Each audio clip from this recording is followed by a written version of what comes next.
President Trump's nominee for Secretary of State faced a tough battle for confirmation today, including some opposition from members of his own party. In the end, the Senate Foreign Relations Committee recommended that Mike Pompeo, currently CIA director, be confirmed as America's top diplomat, sending his nomination to the floor.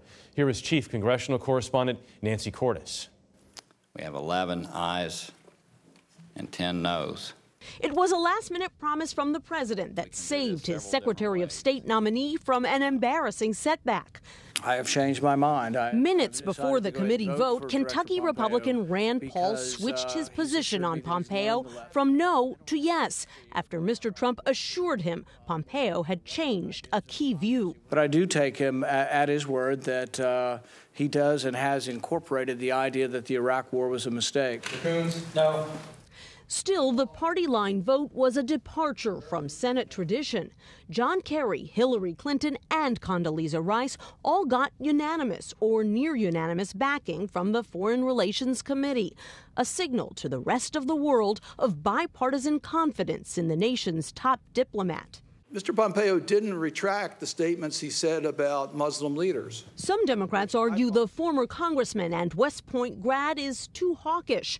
Others wanted to make a point about the commander-in-chief, who erroneously tweeted just this weekend that the North Koreans have agreed to denuclearization. Will you enable President Trump's worst instincts, or will you be lurching from crisis to crisis as we've seen under this administration?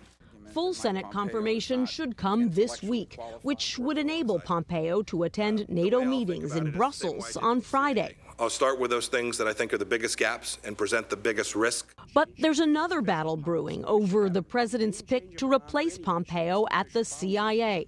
Deputy Director Gina Haspel once ran a CIA black site where detainees were waterboarded, a red flag for Democrats and some Republicans. Nancy's on the Hill. Nancy, what does the CIA have to say about Gina Haspel's record? Well, the agency's trying to bolster her chances here on Capitol Hill, Jeff, releasing a memo from 2011 that essentially says she was just following orders when she called for the destruction of dozens of interrogation videotapes. That, in turn, prompted the release today of a letter from 100 former generals and admirals who are now retired. They essentially said that just following orders has never made for a great excuse. Nancy Cordes, thank you very much.